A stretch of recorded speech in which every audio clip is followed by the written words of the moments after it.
राधे राधे दोस्तों, आप सभी कैसे हैं। आई होप आप सभी अच्छे होंगे और अपने अपने कामों में व्यस्त होंगे। सभी बहनों को मेरा प्रणाम। आज सभी का द्वितीया व्रत है जो आश्विन मास के सप्तमी को नहा खा और अष्टमी को नीराजली व्रत करते हैं। तो चलिए हम सभी द्वितीया व्रत कथा सुनते हैं। तो आप सभी अपने हाथों में अक्षत फूल ले लीजिए। आज हम कथा में दो बहनों की कथा सुनने जा रहे हैं। दो बहनों का नाम है सुखिया और दुखिया। आज हम इनकी कथा सुनेंगे। तो कथा की शुरुआत करते हैं। चलिए, दो बहनें थी। एक का नाम था सुखिया और दूसरी का नाम था दुखिया।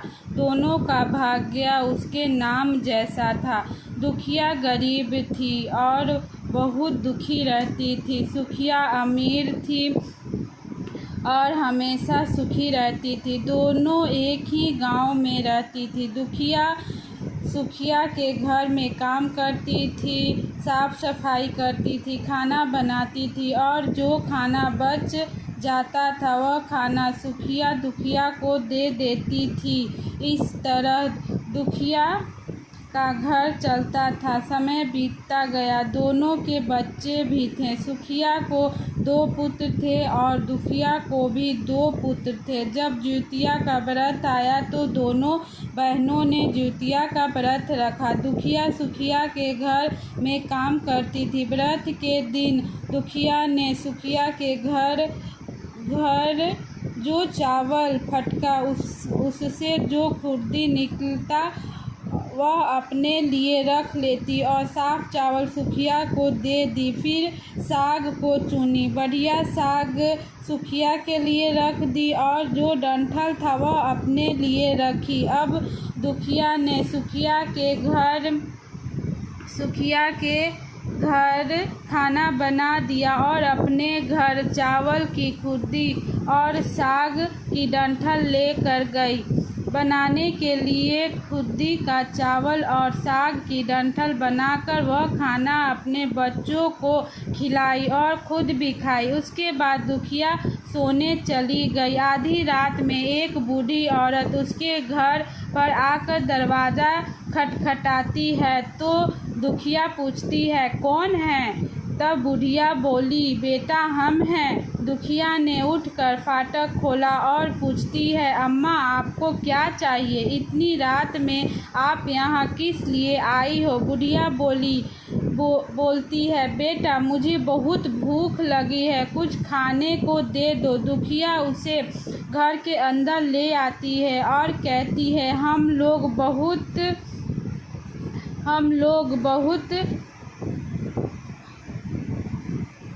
बुढ़िया बोलती है, बेटा मुझे बहुत भूख लगी है, कुछ खाने के दे दो।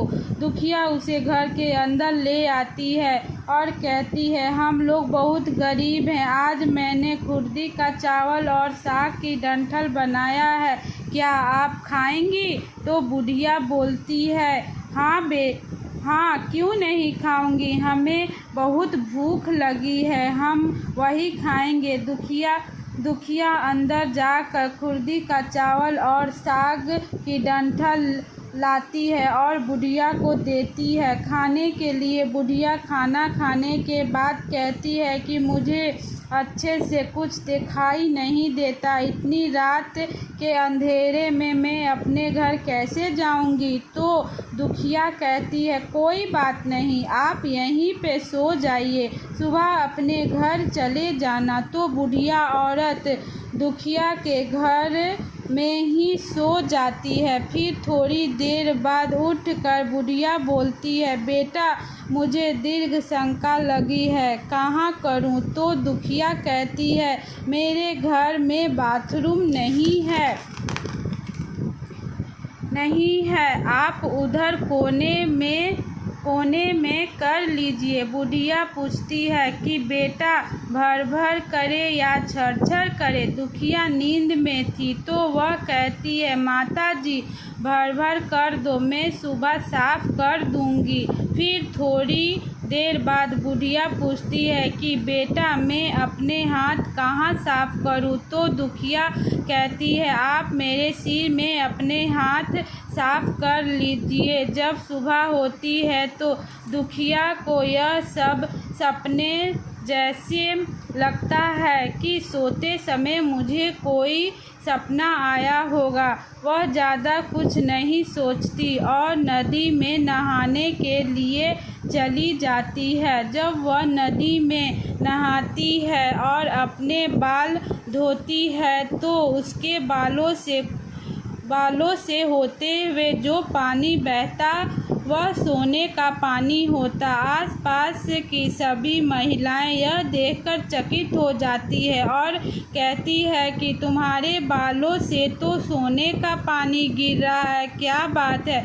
फिर उसे रात की सारी बात याद आती है और दौड़कर अपने घर की ओर भागती है, यह सोचकर कि उसका घर दीर्घशंका से गंदा होगा, पहले उसको साफ करना होगा। जब वह अपने घर जाती है तो देखती है कि घर के हर कोने में ढेर सारा सोना बिखरा पड़ा होता है। यह सब देखकर दुखिया बहुत खुश हो जाती है और सोचती है कि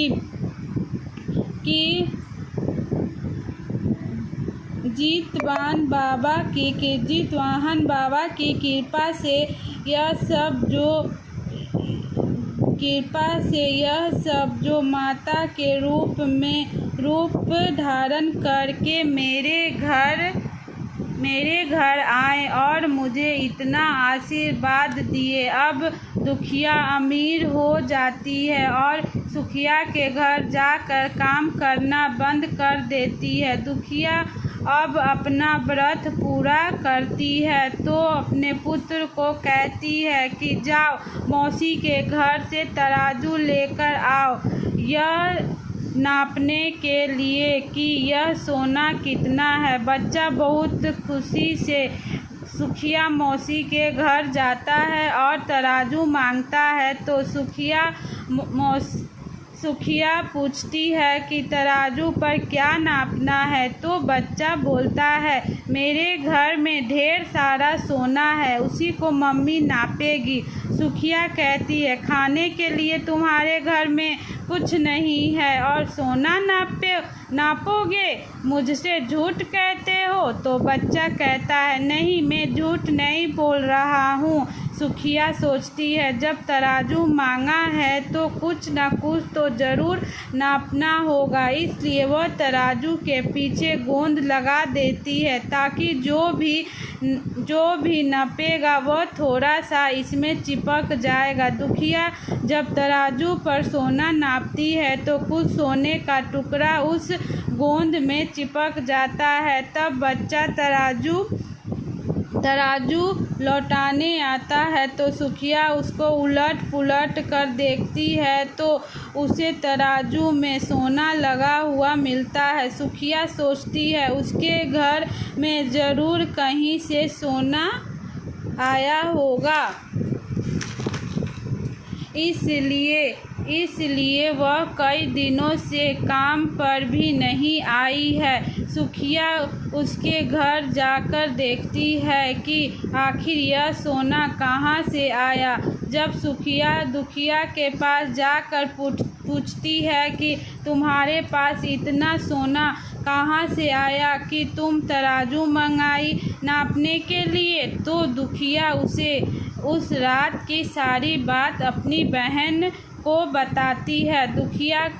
दुखिया का मन एकदम सच्चा था, इसलिए वह सब कुछ बता दी। लेकिन सुखिया के मन में लालच आने लगा कि दुखिया के पास हमसे भी ज़्यादा धन आ गया। अब अगले जितिया में भी खुर्दी की चावल और साग की डंठल बनाऊंगी। फिर अगले साल जितिया का व्रत दोनों बहनों ने रखा। सुखिया के पास हर तरह का सुख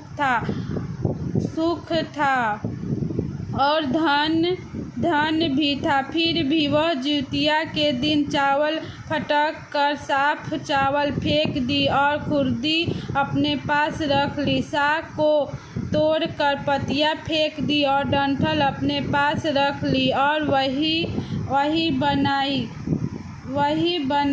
खा पी कर पूजा पाठ करके सोने चली गई। आधी रात में उसके घर भी बुढ़िया आई और दरवाज़ा खटखटाती है। सुखिया उसका इंतज़ार कर ही रही होती है। वह तुरंत दरवाज़ा खोल कर बुढ़िया को अपने घर के अंदर ले आती है। बुढ़िया बोलती है, मुझे बहुत भूख लगी है, कुछ खाने को दे दो। तो सुखिया कहती है, मैंने खुर्दी का चावल और डंठल का साग बनाया है। बुढ़िया बोलती है, कोई बात नहीं, मैं खाऊंगी। तो सुखिया परोस देती है और खाना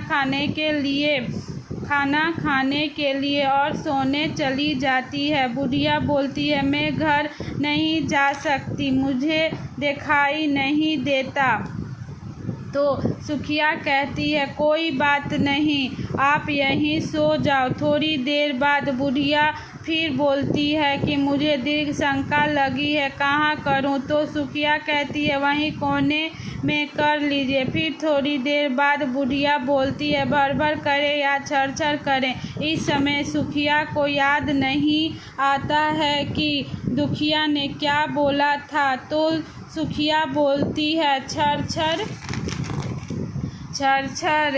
कर दीजिए। फिर बुढ़िया पूछती है कि बेटा, मैं हाथ कहाँ साफ करूँ? सुखिया कहती है, मेरे सिर पर हाथ साफ कर लीजिए। बुढ़िया अपनी हाथ सुखिया के सर पर साफ कर लेती है। तब सुखिया सुबह उठती है तो अपना पूरा घर गंदगी से भरा पड़ा होता है और उसके बाल भी बहुत गंदगी लगी होती है। यह सब देखकर सुखिया बहुत दुखी हो जाती है और उससे बहुत गुस्सा भी आता है। वह अपनी बहन दुखिया को बुलाती है और उससे गुस्से में कहती है कि तुमने हमसे झूठ कहा और मेरा पूरा घर गंदा करवा दिया। तो दुखिया पूछती है कि तुमने क्या कहा था, भर या छर?